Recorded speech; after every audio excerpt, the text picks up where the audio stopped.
राम राम किसान भाइयों, मैं नितिन फिर से हाजिर हूं आपके अपने चैनल नितिन देओल में।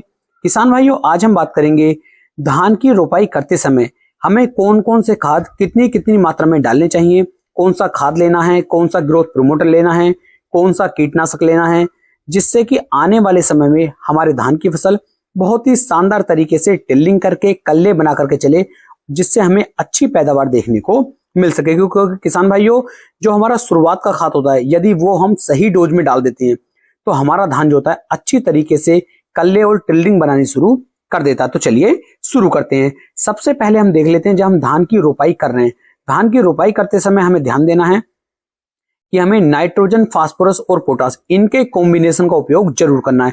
कुछ किसान भाई क्या करते हैं कि वो डीएपी की मदद से बुआई करते और रोपाई करते हैं, कुछ किसान भाई एनपीके की मदद से रोपाई करते हैं, कुछ किसान भाई एसएसपी की मदद से भी रोपाई करते हैं। यदि इस समय पर मैं अपनी राय दूं, मेरी राय से यदि आप चलते हैं तो आपको एनपीके की सहायता से ही धान की रोपाई इस समय पर करनी चाहिए। तो इस समय पर जो आप एनपीके लेंगे, तो एनपीके का मतलब वो किसान भाई नाइट्रोजन, फास्फोरस और पोटास, इन तीनों का जो कॉम्बिनेशन है, ये बहुत अच्छी तरीके से शुरुआती दिनों में हमारे धान की फसल के अंदर टिल्लिंग बनाने में काफी ज्यादा मदद करता है। तो इसकी जो हम मात्रा लेंगे वो हमें लेनी है 50 किलोग्राम प्रति एकड़ के हिसाब से, जो एक सफिशिएंट मात्रा है हमारे 1 एकड़ धान की फसल के लिए।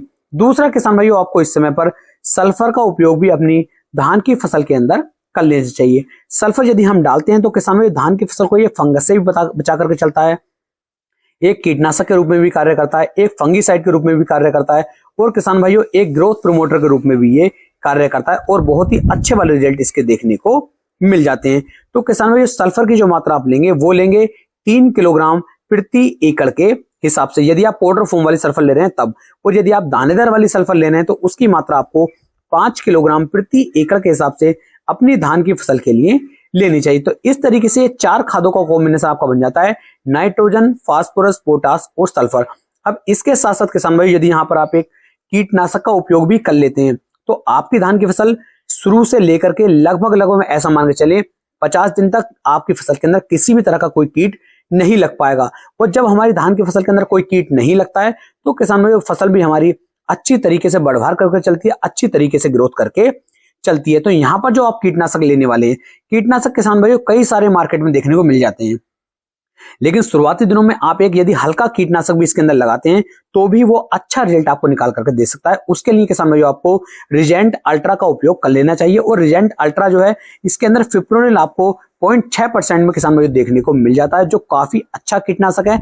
हमारी धान की फसल के अंदर शुरुआत में दीमक का जो अटैक है वो ज्यादातर देखने को मिल जाता है, तो वो भी इसके अंदर नहीं लगेगा। अन्य रोगों से भी ये आपकी बचा करके चलता है। इसकी मात्रा आपको 4 से लेके 5 किलोग्राम प्रति एकड़ के हिसाब से अपनी धान की फसल के अंदर रोपाई के समय पर ही डाल देनी चाहिए। तो इस तरीके से ये लगभग 5 खाद आपके पास हो जाते हैं।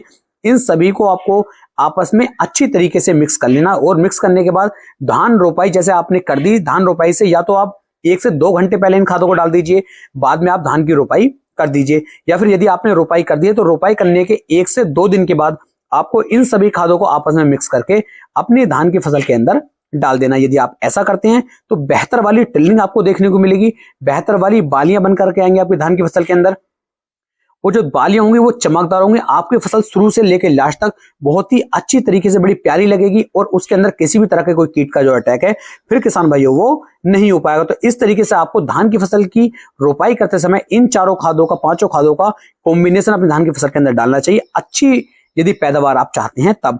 उम्मीद है मेरी ये जानकारी, मेरी वीडियो आपको बेहद पसंद आई होगी। वीडियो पसंद आई हो वीडियो को लाइक करें और अपने भाई के चैनल को सब्सक्राइब करना बिल्कुल भी ना भूलें।